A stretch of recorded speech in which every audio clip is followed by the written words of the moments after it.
appreciation to practicing nurses who have opted to remain at post to help suffering patients and urge others to show similar fellow feeling and assist our ailing compatriots, even as efforts are made to address their concerns. Government reiterates its commitment to dialogue with the GRMA with a view to resolving this impasse for full nursing services to be restored. Well, the reality is that we have over 120,000 nurses, and the implementation of the current condition of service that they are demanding will have serious consequences for the budget. In fact, if we fully implement it, we are going to add in excess of 2 billion cedis to the compensation budget. We have all committed that in our resolve to reset the economy of this country, we must maintain a 1.5% primary balance surplus every year in order to bring our debt levels to sustainable levels. And so it is important for us to manage expenditure. And so we want to appeal to our revered nurses that we are willing to negotiate, to sit with them and the Ministry of Health to agree on a roadmap that will help us incorporate what can be accommodated in the budget. Given the urgency of the situation and suffering of the patients, government appeals to public-spirited retired nurses and midwives to volunteer their services for a brief period pending the resolution of the impasse. The best in the morning is on 92.7. We further express our deep appreciation on 3FM. to practicing nurses who have opted to remain at post to help suffering patients and urge others to show similar fellow feeling and assist our ailing compatriots, even as efforts are made to address their concerns. Government reiterates its commitment to dialogue with the GRMA with a view to resolving this impasse for full nursing services to be restored. But the reality is that... Now, let's go to the Ministry of Health and talk to the Minister for Health, who has been trying assiduously to engage with the nurses. Honorable Minister, welcome, and thank you very much, MP for Juaboso. Good morning. Good morning, Johnny. Now, our nurses are still on strike following the Labour Commission asking them not to go on strike. You have made a passionate appeal to them to come to the table to have a conversation with you. Have you gotten any indication that they want to come to the table to have a conversation with you? For now, those on strike, no. But The best in the morning is on I have gotten indication this morning that there are other groups who are not part of the strike who will also want to come and engage me, and we'll be meeting this morning. I see. But those who are on strike, I haven't gotten any indication of that nature. You have made a passionate appeal. Do you get a sense that your appeal has been heard? Well, Johnny, since this is the first time I'm engaging you on this matter, I would want to give you the facts as they exist. And then if you have any subsequent question, I will try or attempt to answer them. Number one, the condition of service or the agreement under contention now was supposed to be implemented in 2024. I'm only giving you facts. Number two, since we assumed power, I have engaged them on several occasions on this agreement. In fact, it is a group I have met more than any other group in the health sector. In the health sector, we have more than 90 unions in the health sector. I see. Now, I'll give you an example, and this is just one example of some of the things we have been talking about. One, as part of the conditions in the initial stages, what they were forcefully pushing fact that government was supposed to renew their licenses for them. That's right. Johnny, number one, in as much as I appreciate the invaluable contributions by my cherished nurses to the health sector, if you attempt to solve one problem and you don't solve the problem well, you end up creating hundreds, if not thousands, of other challenges or problems. The best in the It is a morning fact is on that 92.7 everybody's Sunrise on license 3 is FM. his personal property, and that is what makes you a professional. And we have other cadres in the health sector, pharmacists, medical doctors, anesthetists, even drivers.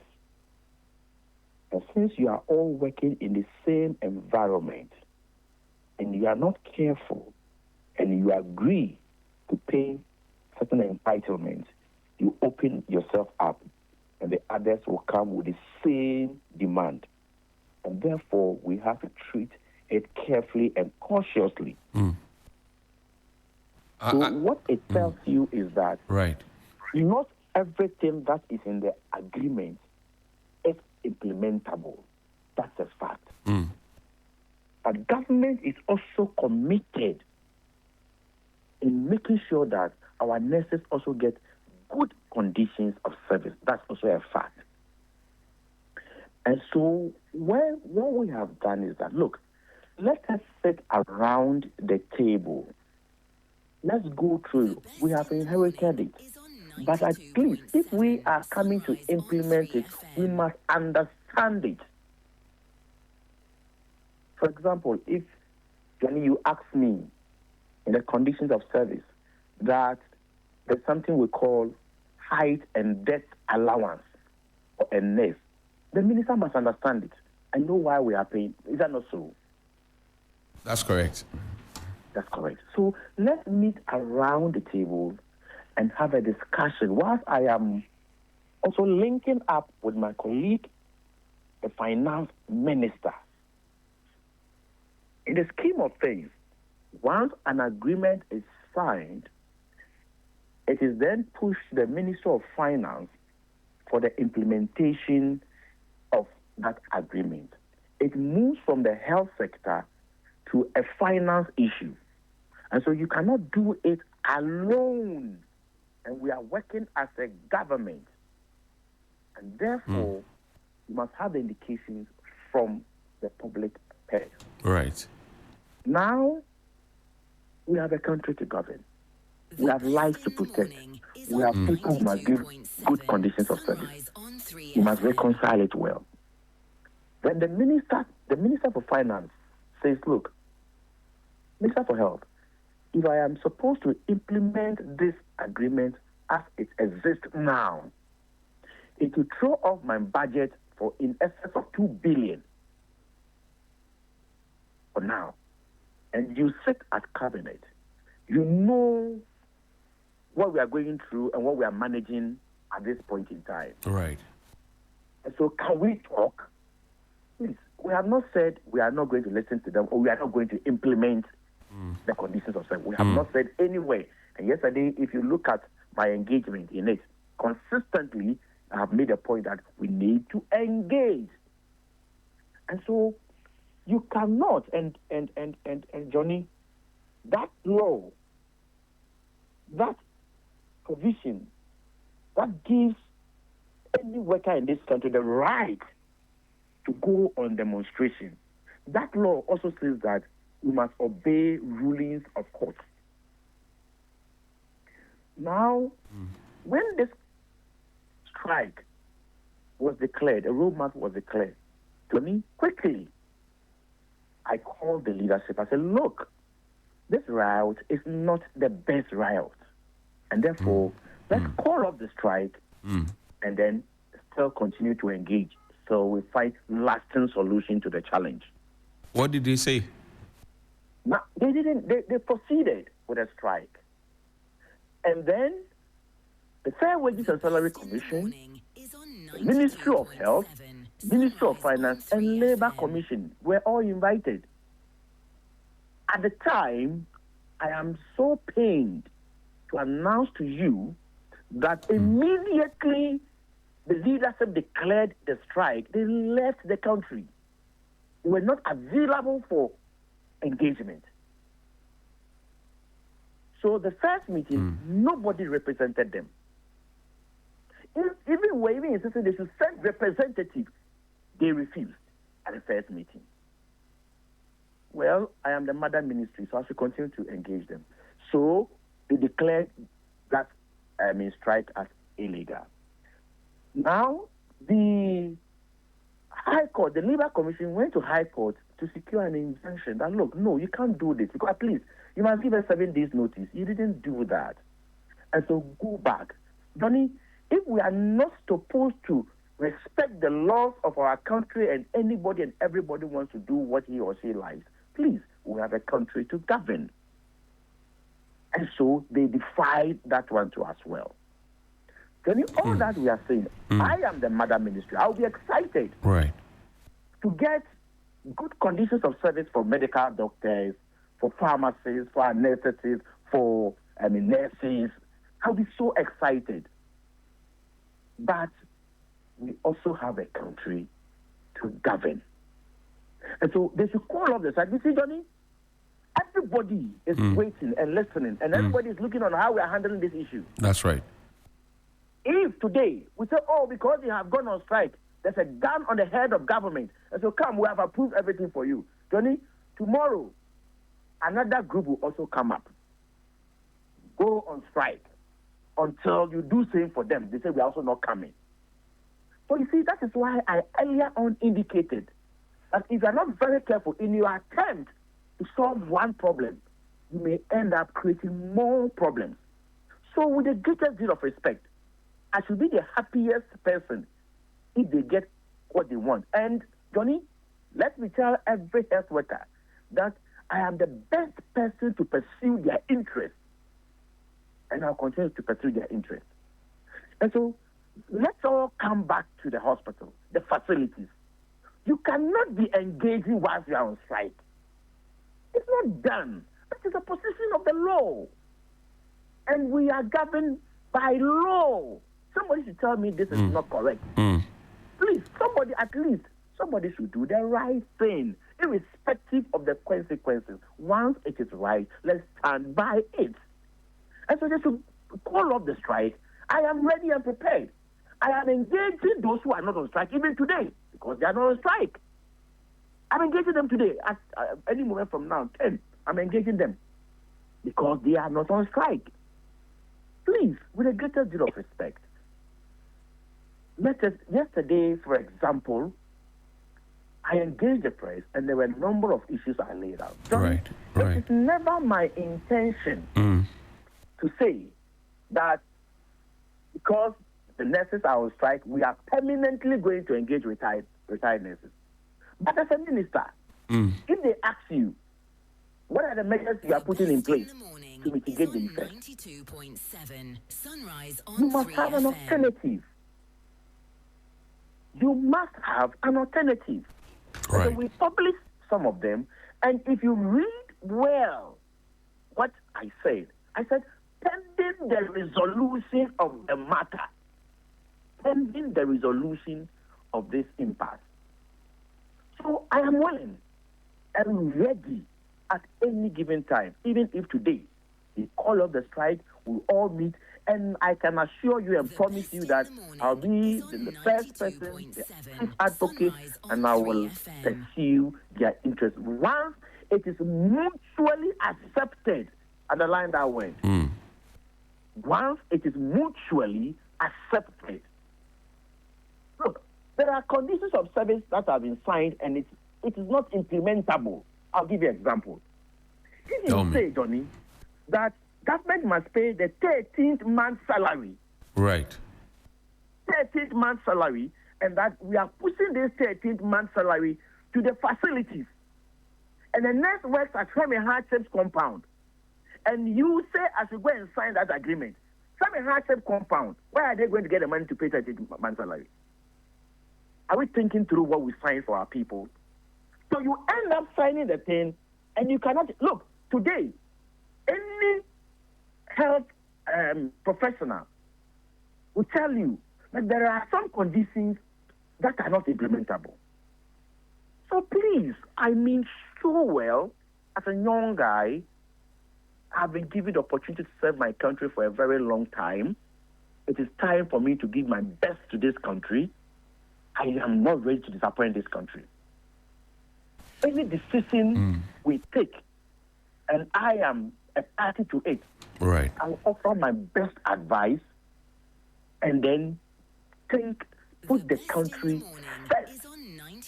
So, with due respect, as I speak to you, as at yesterday, the leadership were still, you see, the interesting aspect is that at later time, when they even decide to send their representatives, you engage them, and then they can't even take a decision because the president is not available, the general secretary, so he will tell you that he is going to consult. What's the essence of the meeting? What's the essence of the engagement? What's the essence of the engagement? I see. You send a representative, the president is not in the country, the general secretary is not available, you sit around the table with high-ranking government officials. Then maybe if it's represented by, let's say, the vice president, after a lengthy discussion, he will only tell you that I'm going to consult my leadership. Can you imagine what we are going through? But you see, that, and Johnny, maybe this is also very important to draw your attention. Okay, let's hear you. That in the health sector, the total health workforce we have is around 180,000 people. Out of the 180,000 people, the nurses are around more than 125,000. I see. Take note. So anything, they are in majority. So even if you increase anything by even 1 Ghana cedi, it should not be a mere increment, but you should stand by it and you should be able to pay. You just don't sign conditions just for signing sake. Right. You must make the money available. You must obey and stand by it. That gives you a credibility as a leader. And so with the greatest respect, with all humility, yes, sir, I am ready and open to engage them so we find lasting solution to this matter. If you have any further questions, were you in the room with the nurses? Because I know that some other unions who are also nurses were not in agreement with this. I've seen the court documents, I've seen the collective bargain agreement. But let me ask you, were you in the room with the nurses to agree on something, and then they came out of the meeting and then they decided to announce to the world otherwise? As a leader, Johnny, I know where you are going, but as a leader... Oh, I'm only be a journalist. I'm only be a journalist. It's not everything we can say outside. Okay, don't say if you don't have to say. My best too, Johnny. My best. Sometimes, if I attempt to put some of them outside, other groups also will. Then if you are able to do this for these people, then we also need this. You understand? I get you. As a matter of good faith, if you sit around a table and have a conversation and you are even changing your position, you must signal the other party that I'm changing my position. Is that not fair? That's right. That's fair. That is fair. So if we all agree that, okay, for the smooth implementation of so and so, let's form a committee and see to the full implementation of the matter. And then you are changing your position. Just say, Mr. Minister, no, we think that we have changed our position. But you don't agree, and then you go back and meet whoever you want to go and meet. You change your position, and based on the change of position, you take an action without notifying me. Is it fair? Because in the midst of some of this, I don't want to talk plenty. You don't have to. Now, I don't want to talk plenty. Now, because the nurses out there, I am not looking at the leadership of the nurses. I am looking at the hundreds of thousands of nurses out there. There are people I'm looking at. But to be honest with you, their leadership, they are disappointing them. I must be very honest. Very hard to say this, but I'll say it. At the end of the day, every union leader, right, your responsibility, your responsibility is not to oppose government. your responsibility is to link up with government to find solutions of the problems of your members. True or false? That's correct. Because at the end of the day, it is the good conditions of service that your people they need. How can I link well with government? You don't come around the table and then start, taking entrenched position and instructing everybody around, and you will not even budge. You don't do that. You disappoint your people. You come, you open up. We all discuss. Okay, this is what we'll be able to do. Okay, let's push this one. You take it one at a time. If government says this is what is ready, you take that one quickly. Then you go. You reorganize yourself. You come back to the table again. I've gotten one. Okay, Mr. Minister or government, can I get a second one? Then you negotiate. You take whatever is available. But you say, no, media, if you're not doing this, I'm not going. Who does this? You don't do that anywhere. You don't. And once we begin to offer something before they're on strike, tomorrow, if another group is on strike, you will say you won't offer anything. Please, you offer something. Please. So I hope this is the first radio station after my engagement yesterday. I have not gathered any interview. We appreciate you. I hope nobody will take me out of context, and I hope I've taken my time to digest the issues. Now, I know that you traveled outside this country. What did you go and do in Obimas? That's another interesting aspect. Okay. So, when I took office, I came to meet what we call African Medicine Agency. So it's more or less like the whole continent, our FG, like Right. in Ghana, we say Food and Drugs Authority. That's right. So the whole continent. So African countries, state parties, the health ministers, we attended a meeting and we were looking for the Director General of the AMA, we call it AMA, African Medicine Agency. So they started with about 149 people, applicants, and they screened up to 3. In the course of that, I had clear marching orders from Mr. President. There was a Ghanaian in the contest, and Mr. President gave me clear marching orders to make sure whatever I will do to make sure that we secure that appointment for a Ghanaian. Mr. President, this morning, wherever he is, I'm so grateful for his leadership, for his massive support, and for his guidance. We did a lot. I can't put all on radio. Mr. President got actively involved in this matter. Right. And then, in fact, at a point in time, we're in a very safe contest with Morocco. And you know what Moroccans can do. I see. And so the long and short of the tale is that at the end of the day, we were able to approve all the state party, the health ministers. And on the D-Day, Mr. President had to release his foreign affairs minister to come and join me. And I recall the Minister for Health for Sierra Leone saying that, hey, Ghana, you came prepared. Just on the lighter note. And so at the end of the day, Mrs. Delesi Mimidako, the CEO of Food and Drugs Authority, emerged as the first African Medicine Agency Director General. So that is what I traveled out of the country to do. And immediately after that, the conference didn't even end. Because of this issue, I had to travel back immediately. That same day, that same night, I didn't sleep. When I touched down, I didn't go to the office. I didn't go home. I had to visit some of the health facilities to assess the situation myself. And since then, the rest is history. And I'm here, and I'm answering questions being posed to me by Johnny. Thank you. Mr. Minister, thank you very much. We appreciate you. You're welcome. So now, You're welcome.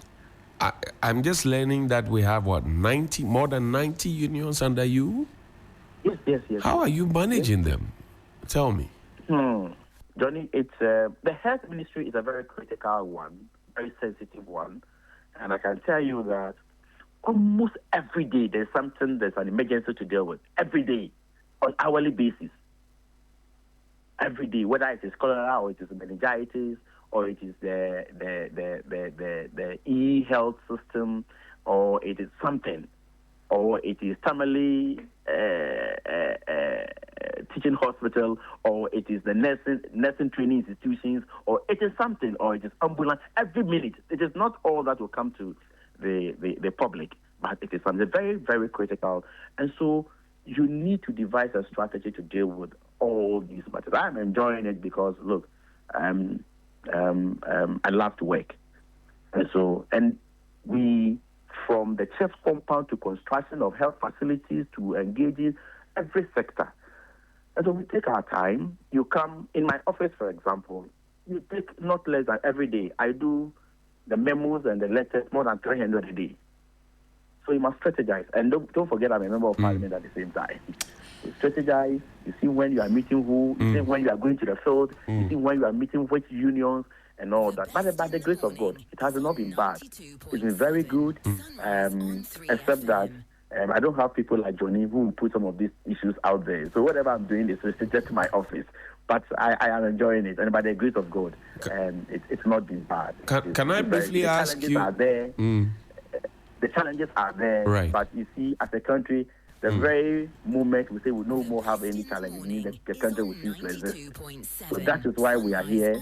That is why we are willing and ready to listen to everybody and try to take decisions that is in the best interest of the country, not under pressure. Once you begin to take any decision under pressure, you are putting the whole country into jeopardy. And that is not what any leader is supposed to do. No. And I will not do that. I know that not many people know that you are a farmer who also wants to feed the nation and help the Ghanaian economy. But the people of Djabosu, they are also looking at you and say, Honorable Brefie, how do you juggle the two?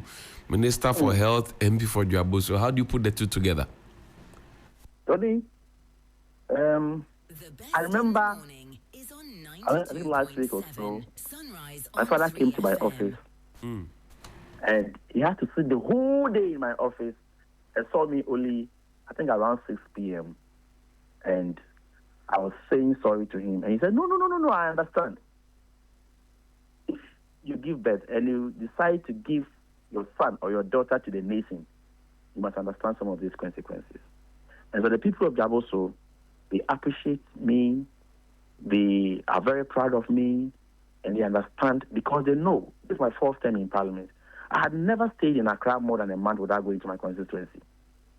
I see. But as it stands now, yes, I had never, not until I became a Minister for Health, I had never stayed in Accra more than 1 month without going to my constituency, no. But at this point in time, Johnny, how can you go to Djabosu when the nurses are ready to engage you? You know? How can you go to Djabosu when Parliament is calling you to come and respond to why there's influx of opioids in the country? How can you go to Djabosu when they are chasing opioids to destroy? You understand? So I'm managing. As and when I have even 1 day, I rise quickly back. But I'm proud to say that I have a very strong leadership back at home, a very formidable party chairman, very formidable DCE, and they are also doing their best. But another circumstances, anytime I get the slightest opportunity, hey, I go back home. That is where I came from. And they are the people who have given me the opportunity, and I have gotten to where I am. I always tell them that, look, I didn't know Accra. You people sent me to Accra. Right. I mean, just on the lighter note. Right. Yes, so we are trying our best. And another circumstances, God will take us through. Without God, I don't think we can do much. But it's been very interesting. After being the ranking member of the health committee for 7 years, that was a different responsibility. And then now the Minister for Health, it's also an entirely different responsibility. And so it's a very, I remember when we went for my last World Health Assembly. Right. I've been going for the World Health Assembly in my capacity as a ranking member of the health committee, but this time as the Minister for Health. It was quite interesting. Everybody wanted to speak to the Minister for Health for Ghana. We're not doing so bad, but there's more room for improvement, especially when they had heard Mahama case. And everybody was interested. What is it? Gavi invited me, Global Fund invited me, all the side events, everybody wanted me to be there. And you can ask my team, I mean, people, the entourage we went with. And Johnny, let me tell you, I think you must know this. Do you know that the president who declared the strike was part of my delegation to WHA? Hey. You were out there electing Dr. Delismi Medako? No, that was AMA. But this one is World Health Assembly in Geneva. Right. So when I was going to Geneva... You were there with the president, Madam Perpetua. I am telling you, and the day she landed, we're all there together. I endorsed her. But why couldn't you convince her? Is it? Why couldn't you convince her? But we didn't pick the slightest signal that she was going to do that. Immediately she touched down, she did that. I engaged her again, and after engagement, she left. I see. Was Dr. Tinkran too there?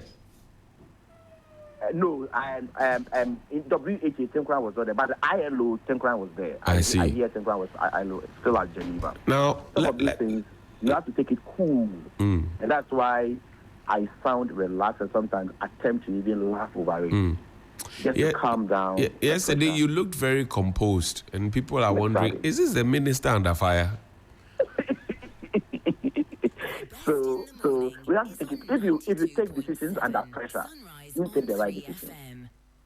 You just have to be composed. Sometimes people may not. I believe very well that anybody who will be listening to me this morning, maybe yesterday came after me, maybe he or she may change his position. Yes, people have their own views. Sometimes, if they don't also understand where you are coming from, they may be tempted to take certain positions. And this is rule of law. Please, we have come to power. I'm in my 4th month in the office. I've given you all the attention. If somebody is not giving you the attention, you're not seeing anybody, nobody is listening to you, then frustration will increase. You declare strike. But I'm giving you all the attention.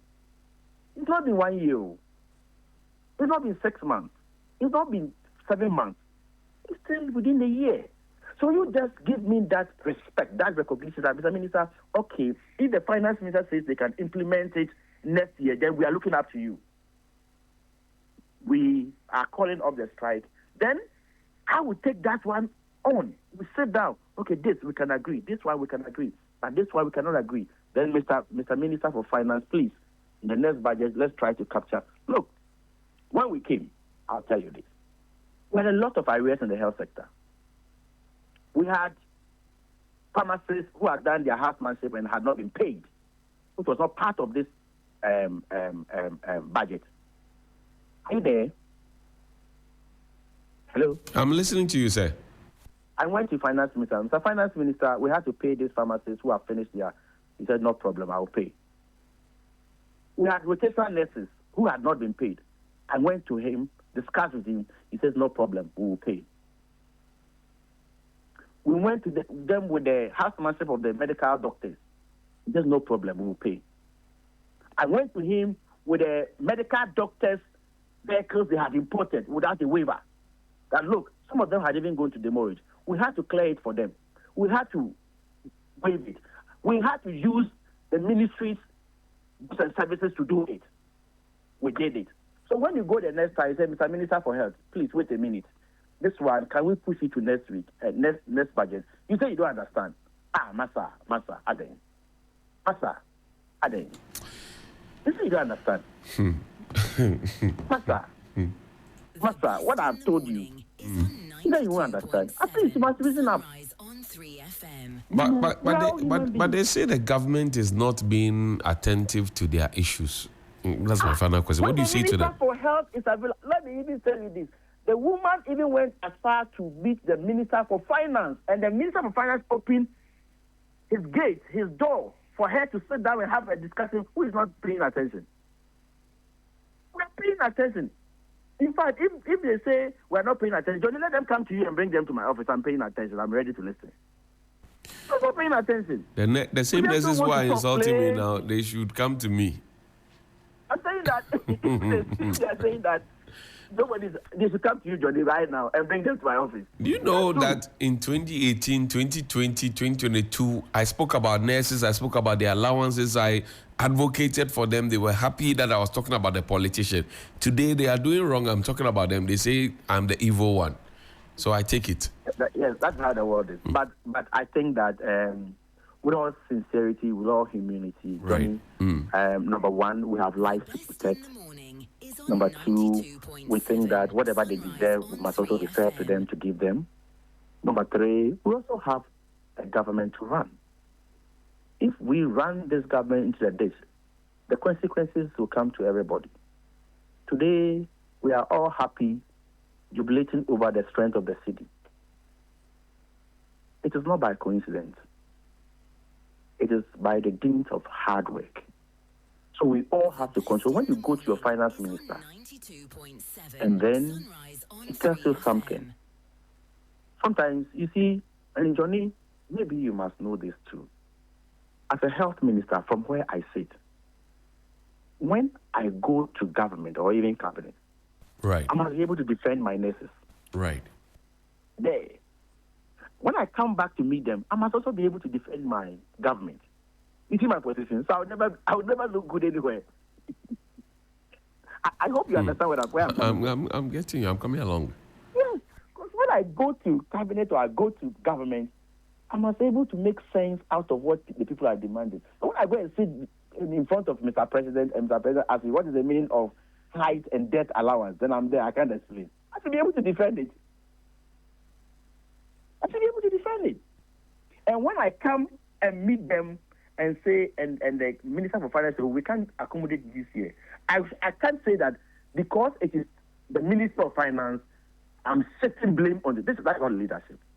It's government. So I must take some of the fire as well. You see my position? But the money is not in the Ministry of Health to give them.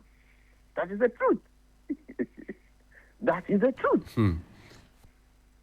That is the truth. But of course, and let it be told that I am absolutely not against any worker who is pursuing conditions of service that is reasonable, that is legitimate. I'm not. We're all working. Right. And we get paid. So if somebody is, looking for good conditions of service, I am absolutely not against it. No. But please, let there be good faith. All right. Let us show respect to each other. Respect is reciprocal. Let us not take entrenched position. Let us not be in the street striking while we are negotiating. Else, what you do is that you hold a gun to the head of government. It's not done anywhere in the world. Mr. Minister. And if we give in at this point in time, mind you, it's not my money. It's your money. It's my money. And we must take good care and take good decisions. Thank you. Mr. Minister for Health, I'm grateful for your time this morning. The Honorable Kwabena Mintah Akandoh, MP for Dwabusu, thank you very much for engaging us this morning. Thank you. As the only media station that could get this, we are grateful. Thank you. Thank you, sir. Thank you, sir. We wish you well. The best in the morning is on 92.